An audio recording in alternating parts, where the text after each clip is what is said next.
Canute जॉन्ग की ये ability देखने के बाद एकदम शॉक में थे। अच्छा, तो ये शख्स वही है फिनिक्स युआन रेन ने जिसे एलिमिनेट करने के लिए कहा है। जैसा कि हमें बताया गया था, इस व्यक्ति का डिफेंस काफी अच्छा है, लेकिन कोई बात नहीं, जब तक तो इस केज के अंदर बंद है मैं तुझे थका थका कर मार दूंगा। तभी पायरेट्स ने हेवी वेपन्स को डिप्लॉय कर दिया। Rocket launchers, anti tank missiles, वे सभी फायर करने के लिए रेडी कर लिया। लेकिन जॉन्ग ने भी मुस्कुरा दिया और वे अपने दो और डायमेंशन गेट को ओपन कर दिया। और जैसे ही वे सभी अटैक जॉन्ग के पास आते हैं, फिर से उन सभी अटैक्स को गायब कर दिया गया। मिसाइल्स और कैनन के अटैक सभी अल्टरनेट डायमेंशन के अंदर चले गए। जॉन्ग के दिमाग में तभी एक आइडिया आया। वह कह रहे थे अब ये खेल बदलने वाला है। अगर उनका अटैक अंदर आ सकता है और हमारा अटैक बाहर नहीं जा सकता है, तो फिर एग्जैक्ट डिटर्मिनेशन बाउंड्री क्या है। ये सोचने के बाद उसने एक नई स्ट्रेटेजी एक्सपेरिमेंट करने के बारे में प्लान किया।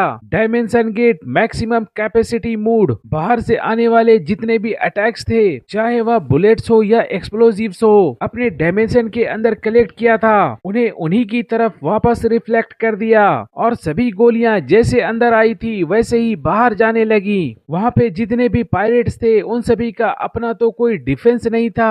एक पल में बहुत सारे पायरेट्स मारे गए। अचानक होने वाले हमले की वजह से उन्हें संभलने का भी मौका नहीं मिला। जॉन्ग मुस्कुराते हुए कह रहे थे अब मैं समझ गया ये केज किस तरह से काम करता है।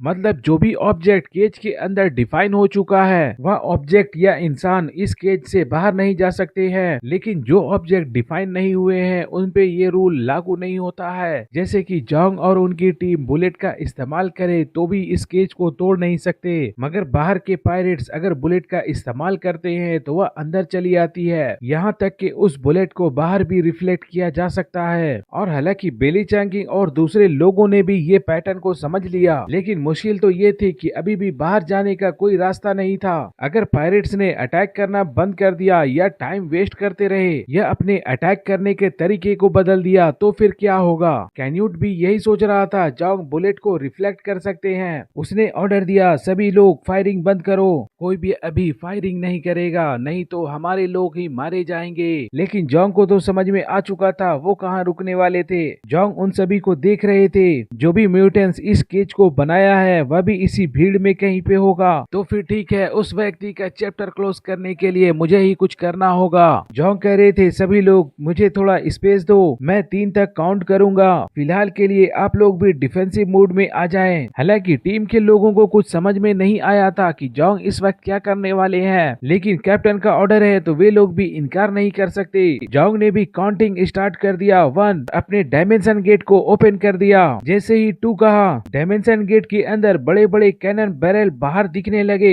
3 कहते ही जॉन्ग ने कहा सभी लोग नीचे बैठ जाएं। तभी जॉन्ग के आसपास विशाल स्पेस ओपन हुआ, जिससे एक साथ 500 वेपन अटैक करने वाले थे। ये सभी वही वेपन्स हैं जो कि पॉइंट्स के बदले एक्सचेंज किए गए थे, जो कि ब्लिज़र्ड सिटी के वेपन वेयर हाउस से लिया गया था। आज के टाइम में ऐसे हेवी वेपन्स को कैरी करना भी आसान नहीं था, लेकिन जॉन्ग की इंटरनल स्पेस की वजह से ऐसा करना पॉसिबल था। इस वक्त 500 कैनन लोडेड थे, रेडी टू फायर। जॉन्ग ने अपने बैटल सूट की एआई के थ्रू तुरंत एक कमांड दे दिया और अगले ही सेकेंड 500 कैनन एक साथ फायर कर दिया गया। ये सीन कोई इमेजिन भी नहीं कर सकता था। सिर्फ एक इंसान एक ही बार में 500 तोपों की सलामी दे सकता है। पायरेट्स को तो लगता था वह केज से 200 मीटर दूर हैं, तो उन्हें कोई प्रॉब्लम नहीं हो सकती, वे लोग सेफ हैं। लेकिन यही उनकी सबसे बड़ी गलती बन चुकी थी। 500 तोपों की सलामी की वजह से 500 पायरेट्स तुरंत मारे गए। उसी समय कैन्यूट ने रिएक्ट किया, अपने बॉडी को किसी मॉन्स्टर की तरह बड़ा कर लिया।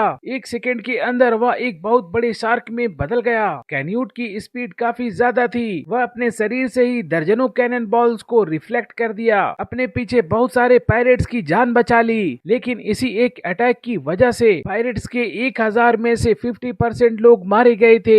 जॉन्ग 500 पायरेट्स को मारने के बाद फिर भी कह रहे थे डैम इट, ये 500 तोप तो एक ही बार चलाए जा सकते थे, क्योंकि 500 तोपों को फिर से रिलोड करना पॉसिबल नहीं था। लेकिन फिर भी दुश्मनों को तो काफी अच्छा डैमेज दिया गया है। और मैं ये भी कंफर्म हो गया इसके प्रिजन बनाने वाले रूल्स हमारे डायमेंशन स्पेस के अंदर काम नहीं करते। बेली चैंकिंग ने जब जॉन्ग को देखा कि इतने सारे कैनन को वापस रख रहा है, उसे समझ में आ गया कि इसने ब्लिज़र्ड सिटी से इतने सारे वेपन्स क्यों लिए थे। जॉन्ग के ऐसे कारनामे से तो ये और उनके टीम के लोग भी इम्प्रेस हो चुके थे। वे सोच रहे थे सच में ये हमारे कैप्टन होने के तो लायक है। उसने ओपोनेंट की एबिलिटी को किस तरह से काउंटर करना है तुरंत सोच लिया। कैन्यूट ने अपनी आंखों के सामने बहुत सारे पायरेट्स को मरते हुए देखा। मरने वाले लोगों की और जख्मियों की आवाज उसकी कानों में गूंज रही थी। उसका तो गुस्सा अब कंट्रोल से बाहर हो गया। उसकी आंखों में जॉन्ग के खिलाफ नफरत साफ दिख रही थी। काफी गुस्से भरी अंदाज में कह रहा था, बास्टर्ड, मैं तुझे नहीं छोड़ूंगा।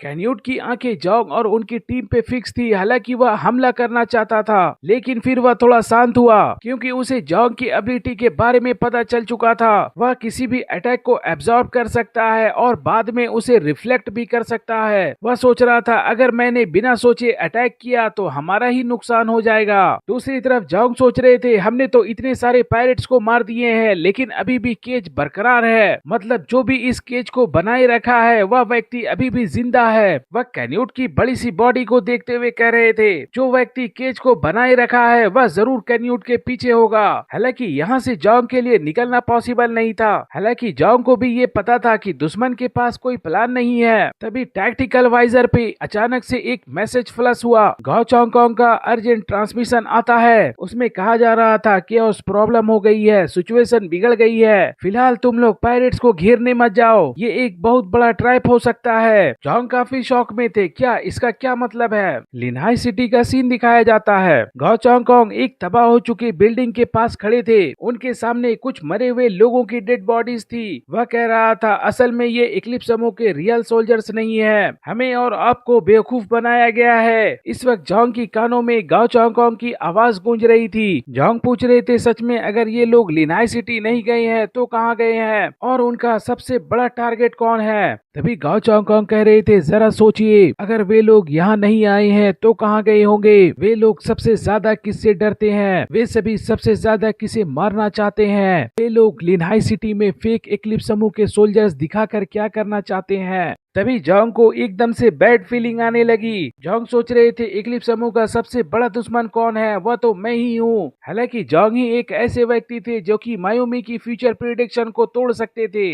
तभी कैन्यूट चिल्लाते हुए कह रहा था, रोनिन तुम लोग अभी तक छुपे हुए क्यों हो, सामने आ जाओ। जॉन्ग ने एक पहाड़ की तरफ देखा, उसे कुछ जाने पहचाने चेहरे नजर आए। वहाँ पे फिनिक्स युआन रेन थे और उनकी टीम मेंबर्स थे। पूरी की पूरी टीम तो वही है। बेली चैंकिंग और जॉन्ग समझ चुके थे इक्लिप्स समूह का मेन टारगेट कौन है। वे लोग लिनहाई सिटी क्यों नहीं गए हैं, वे सभी टेंगू टीम को मारना चाहते हैं। जॉन्ग उनके लिए सबसे बड़े दुश्मन है। आज की एपिसोड तो यहीं तक थी और जहाँ तक बात है नोवेल एक्सप्लेन करने की, उसमें पुराने मानवा इमेज के साथ ऑडियो और वीडियो मैच नहीं करती है। अगर आप सभी आगे की स्टोरी तुरंत जानना चाहते हो तो फिर आपको ऑनलाइन नोवेल में भी मिल सकती है। उसे लैंग्वेज ट्रांसलेट करके टेक्स्ट टू स्पीच में सुन भी सकते हैं।